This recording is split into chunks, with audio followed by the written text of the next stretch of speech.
au Studio P en présence de Billy Joy et de moi-même, Baptiste. Donc pour celles et ceux qui ne me connaissent pas encore, le sujet du jour, la prostitution chez les mineurs. Ouais, ce sujet-là est quand même très important et intéressant parce que c'est quelque chose quand même qu'on n'est pas vraiment au courant. Enfin, moi, en tout cas, je ne l'étais pas jusqu'à que je l'apprenne il y a très peu de temps.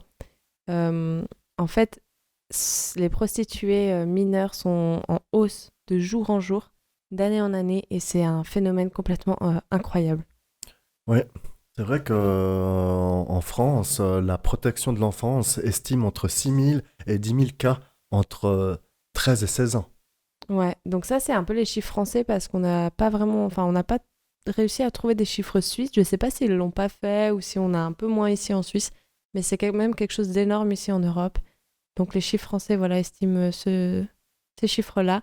Et on dit surtout que 89% de ces prostituées ont vécu de la violence physique et sexuelle durant leur enfance. Donc je pense que c'est quand même quelque chose qui peut mener à une recherche de besoins affectifs auprès de... Oui, c'est vrai qu'il y a ce besoin. Et c'est là où je reviens sur ce petit paramètre, enfin qui est quand même un grand paramètre, c'est que ces personnes, donc j'ai pas envie de dire qui décident elles-mêmes de se prostituer, donc déjà, premièrement, c'est l'homme et la femme, hein, Mhm, quand on dit. Mais ce n'est pas souvent l'aspect financier qui les intéresse, mhm. c'est l'aspect affectif, donc le manque d'affection durant leur enfance. Mhm. Et ça, c'est bien de souligner aussi. C'est vrai. C'est vrai que bah, c'est ce qui ressort beaucoup là-dedans. Et puis même les femmes prostituées, ou les mineurs plutôt, ne touchent pas vraiment d'argent en fait sur Non. les prestations qu'elles donnent. Parce que les proxénètes, donc les personnes qui engagent et qui prostituent les enfants, c'est eux qui prennent tout l'argent et en fait, Ouais. souvent, ils leur donnent rien du tout. Oui, oui, ouais. C'est vrai, Et, hein. mais c'est vrai que donc je pense bien que tu as raison sur le besoin affectif qu'ils ont et c'est pour ça qu'ils vendent un peu leur corps. Oui, c'est vrai. Après, les proxénètes, ils sont âgés. Enfin, il y a de tous les âges quand même. Mm. Et c'est vrai que c'est important de préciser donc cet aspect-là. Ouais, entre 18 et 30 ans. Et Ouais. souvent bien déjà dans la délinquance, hein, parce que pour Ah oui, arriver... bien sûr, bien évidemment. Ils se trouvent Mhm. déjà eux-mêmes dans ce milieu, comme tu le cites. Et c'est. Ouais, moi, j'aime bien utiliser ce mot, c'est vraiment l'engrenage en fin de compte. Mhm. Et puis, la prostitution est plus avantageuse. Attention, donc je suis contre, hein, mais on pense que la prostitution est plus avantageuse, donc facile au niveau légal qu'un trafic de drogue, mais au niveau financier. Ouais, parce que c'est vrai que c'est de l'argent plus simple à créer que quand tu dois faire de la... Enfin, je sais pas, imaginons un trafic de cocaïne, bah tu prends plus de risques, l'argent met plus longtemps à rentrer, voilà. Voilà, donc c'est vraiment dans cet aspect-là, hein, donc on précise bien, hein. Donc, Après, la différence, je trouve que pour être dans un milieu de prostitution, c'est beaucoup de manipulation. Il faut être bien plus fou et bien plus manipulateur pour créer un réseau de prostitution qu'un réseau de drogue. ah, tu penses? Ouais, parce que les femmes sont tellement manipulées et utilisées, pas dans tous les réseaux, il y a Ouais, des femmes qui ouais, travaillent dans le travail du sexe qui adorent ça et puis qui sont bien sûr. Ouais. très bien gérées. Mais par exemple, dans les réseaux prostituées mineures ou les prostitutions forcées, qui est très courant, là, c'est vrai que je pense qu'il faut avoir un sacré grain. Non, c'est clair. Et puis c'est vrai que donc sur l'aspect financier, une prostituée rapporte quand même énormément, hein. Combien par mois? Entre 1000 et 30 000 euros par mois. Sachant qu'elle touche pas grand-chose sur cet argent-là, que tout ça va directement dans la poche du proxénète. Hmm. C'est vrai, ouais. Mm. Ouais. Et puis il y a quand même, donc autour de là, il y a sûrement donc un processus de recrutement. Ouais, alors ça se fait beaucoup par le bouche à oreille. Par exemple, imaginons que je suis mineure et il y a une amie qui vient vers moi et qui me dit ah, regarde, je suis dans ce réseau-là, c'est trop bien. Mais, mais en fait, du coup, ces amis-là sont un peu lancés par leur proxénète pour aller recruter des amis à elles. Hmm. Donc en fait, ils vont un peu. Les amis qui vont venir pour te recruter, elles vont plutôt banaliser ça et s'en vanter dans le Oui, sens waouh, c'est trop cool, regarde, c'est le monde du luxe, c'est de l'argent, c'est tu sors avec plein de ouais, gens, non, c'est tu clair. sors, t'as une vie un peu d'adulte et du coup ils s'en vantent, ils banalisent ça Et elles ont souvent de la peine à se dire qu'elles se prostituent, voire elles ne le disent jamais. Et elles appellent plutôt ça de l'escort girl ou bien de la michetonnerie, en gros. Oui, non, mais c'est vrai. Michetonneuse ou escort girl, et elles le disent pas en fait qu'elles sont Ouais. prostituées. Je suis totalement d'accord avec toi, parce que c'est Mhm. vrai, ça me fait penser à un reportage. Et c'est quand même dingue, hein, donc elles se...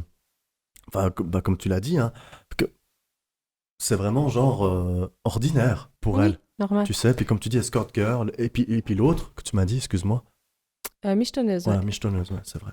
Mhm. Le terme là, il me revient Mais c'est plusieurs tout un fois. processus aussi des proxénètes qui banalisent la prostitution afin que les mineurs soient plus à l'aise avec ça et puis que disent plus facilement oui. Et ah, mais regarde, c'est juste, tu vas juste donner ton corps pour. Enfin, tu vas juste passer un bon moment pour 200 €, c'est cool et tout. Ah ouais. Et du coup, ils banalisent ça et c'est ça qui fait qu'elles acceptent. C'est quand même dingue, hein. Ouais, Mhm. ouais.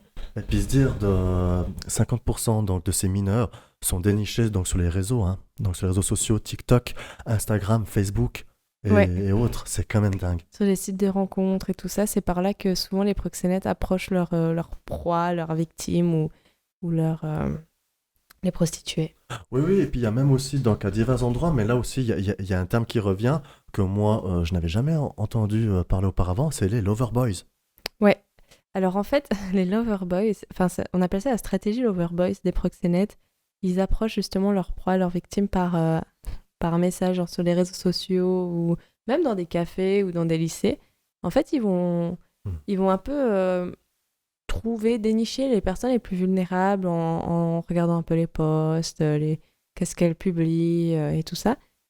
Ils vont approcher les personnes les plus vulnérables et ils vont un peu les manipuler et simuler un amour en fait pour ces femmes ou ces garçons.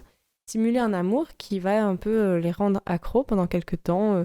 La personne va tomber dans les filets, va se créer une dépendance affective à son loverboy. Et c'est là qu'il va un peu la forcer à la prostitution.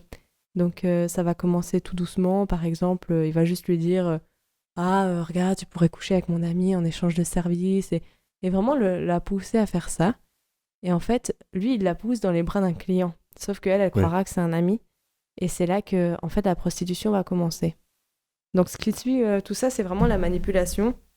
Parce qu'il va, durant le premier acte ou durant des actes sexuels qu'elle aurait pu ou il aurait pu avoir avec son loverboy, il va filmer l'acte. Et oui. ensuite, il va faire du chantage, Une pression aussi, une une pression pression psychologique. sur la personne prostituée, donc sur la mineure. Donc en disant que si elle accepte pas de se prostituer, eh ben, il divulguera des photos, des vidéos de la personne. Donc voilà, ben elle ou lui aura peur par rapport à ses parents, à sa famille, et va plus facilement accepter. Ou avec du chantage affectif. Ouais. Et puis tu vois, donc sur le dernier podcast qu'on a fait, donc le précédent podcast qu'on a fait quand on passe sur l'influence, mais tu vois, sur TikTok, avec ce qui se passe maintenant, le challenge, Mhm. ça peut contribuer, ça peut alimenter en fait les proxénètes et divers prédateurs. Ouais, exactement. Donc c'est un peu ce genre de contenu qui pourrait attirer ces personnes-là. Je sais pas si vous avez déjà vu des posts de mecs avec beaucoup d'argent dans les mains qui disent tu veux te faire de l'argent facile, contacte-moi. Ça t'est déjà Ça j'ai arrivé? vu, alors ça j'ai Voilà. vu. Et ben ça, c'est une manière d'attirer des proies dans leur niche. Donc en fait, ça veut dire que, ben, imagine une jeune fille de 15 ans se dit ah, j'ai besoin d'argent, j'ai envie d'argent. Parce que maintenant, sur les réseaux, tu vois plein de nanas avec des sacs à main de luxe et tu rêves de ça. Du Mhm. coup, elles vont contacter la personne et c'est là qu'il va lui dire ou qu'il va l'attirer dans ses filets. Ah, tu pourrais te faire entre 1000 et 30 000 € par mois, voire même par jour. C'est quand même dingue. Et, C'est dingue, ouais. et parfois, ces personnes, dans quoi elles se lancent, dans quoi ils se lancent hein, aussi, euh, ils n'ont aucune idée. Non, parce que en fait, ça reste quand même un sujet tabou, la prostitution. Je sais pas, moi, quand j'étais petite et que je voyais une prostituée dans la rue, on me disait pas ah, regarde, cette fille, elle va aller faire ci ou faire ça. Non, on me disait rien, tu vois. C'est un peu caché, on n'en parle pas assez, on prévient pas assez. Et puis c'est vrai que ben, t'es vulnérable à 13 ans, Ouais. voire à 13 et 16 ans. Il suffit que t'aies des problèmes familiaux, que t'aies envie de partir de la maison, que tout ça, que t'as besoin d'argent. Tu vas dire, bah finalement, c'est que mon corps. Beaucoup aussi se lancent en croyant juste faire de l'escort girl. Non, c'est Donc, clair. escort girl, c'est juste je sais pas, être accompagnante, par exemple, pour une personne en soirée ou comme ça. Mais en fait, non, en fait, ça va bien plus loin que ça. Souvent, on banalise un peu escort girl. Il y a vraiment des compagnies qui font que escort, donc qui font que de Oui, l'accompagnement, ça mais c'est existe. très rare que ça Ouais. aille pas jusqu'à la prostitution. C'est quand même dingue que c'est... Bon, ça tourne toujours autour du sexe, mais... Enfin, je vais dire ça avec mes mots, mais c'est malsain. Mhm. Au final, après, c'est vrai qu'il y a beaucoup de liens que je peux faire, mais certaines personnes sont obligées, en fait, à se mettre dedans, dans la prostitution, afin de Mhm. subvenir à leurs besoins, aux besoins de la famille et ça. Ouais, des rescapés de certains pays, de certaines guerres, qui ont pas de... Enfin, imaginons, par exemple, tu parles pas la langue, tu viens de nulle part, tu rencontres quelqu'un dans la rue et il te dit, ah, tu peux te faire de l'argent comme ci, comme ça, Oui, t'as un endroit où dormir, voilà. t'auras de l'argent pour nourrir tes enfants. Et ben moi, à sa place, ben oui, je dirais oui. Parce que ben t'as pas d'autre choix, en fait. Enfin, tu connais Mm. pas... Enfin, tu pourrais avoir d'autres choix, mais tu es tellement dans une situation horrible que quelqu'un qui te propose de l'argent et une situation un Ouais. peu stable, entre guillemets, c'est vrai que c'est facilement acceptable. Bon, c'est quand même malheureux, et puis dépend comment, peut-être, enfin, peut-être non, mais ça, je suis certain que ces personnes sont sous l'emprise de la drogue. Ouais, Ou des c'est fois vrai. même, on leur injecte donc de la drogue, elles sont droguées. Mhm. Alors moi, j'ai souvent plutôt entendu, après c'est vrai que certaines se font droguer, mais que souvent, en fait, ça devient tellement douloureux pour les femmes de se faire pénétrer Mhm. 50 fois par jour Mhm.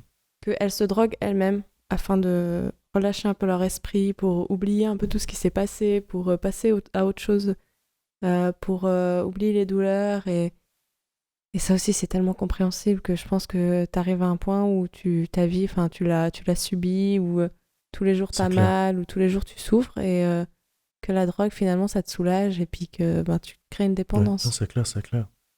Ouais. C'est quand même un fléau, hein. Ouais. Donc, le tout, Mhm. c'est vrai, hein. Quand on voit dans les journaux qu'une personne a roulé à je sais pas combien de kilomètres heure, je sais pas, sur 50 kilomètres heure, limité à 50, pardon, et il roule à plus de 130. Mhm. Et quand on voit un violeur, enfin, je veux pas relier à ça, mais quand on voit un peu le niveau de la justice, je trouve que c'est très mal équilibré. Mhm. Bah, j'ai vu un article qui datait de 2011 disant que, pas dans tous les cantons, mais qu'en 2011, la prostitution chez les mineurs était légale. Voilà, c'est dans ça, voilà, dans ce En contexte-là. 2011, c'était légal et c'est complètement dingue. Et qu'en Mais 2013, ça a été changé, la loi a été changée, que voilà, c'est devenu illégal. Mais quand même, jusqu'en 2012, je pense, ou 13, ouais. c'était légal quoi de faire l'amour à un enfant Voilà, je fais et en de fait, payer pour ça. ça peut-être rien à voir, mais je fais référence avec le contenu, je sais pas si tu me comprends. Mhm. Tu vois, c'est ça, et je trouve qu'on n'en parle pas, et on ne met pas de valeur. Ouais, non, t'as raison. Après, je pense bien qu'il y a des associations en France et en Suisse. Oui, alors on a Bon, trouvé deux associations en France. Donc, non, une association en France, c'est ça? oui, en France, oui. Allez, ici, c'est ACPE Asso. Je Ouais, pense que c'est important de citer aussi des associations françaises parce que je pense pas qu'il y ait que des Suisses qui nous suivent. oui, Et en Suisse, du coup, on a trouvé Aspasie et SOS Femmes qui, ben, du coup, si vous voulez discuter, échanger avec eux, après, il n'y a pas besoin, enfin, ça peut être dans l'anonymat, c'est mhm, toujours bien d'en parler, d'échanger. Et il y avait encore une autre sorte de prostitution qu'on n'a pas parlé. oui. Michetonnage. Le michetonnage qui est très Hum, banalisé. Souvent on dit c'est une michto, machin. ouais. Qu'est-ce Mais en qu'une fait, michto? Ou un michto? les vraies michetonneuses est une forme de prostitution très peu comparée à ça, mais qui l'est. C'est en fait des femmes qui vont sortir avec des hommes souvent plus âgés afin de se faire payer des biens matériels ou se faire donner de l'argent. Mhm, Donc elles vont créer une relation amoureuse. Elles vont faire semblant d'être amoureuses et créer une dépendance à l'homme. Et c'est là qu'en fait, l'homme va payer un peu pour cette femme, donner des sous, lui payer des sacs à main de luxe, etc. ouais, ouais. Jusqu'à l'acte où des fois les femmes arrivent à partir avant l'acte sexuel, mais certaines n'arrivent pas et sont obligées de passer Ouais. à l'acte, quoi. Mais donc, c'est une forme de prostitution. Ok, d'accord, ouais. Ouais, parce que moi, j'avais vu des pranks.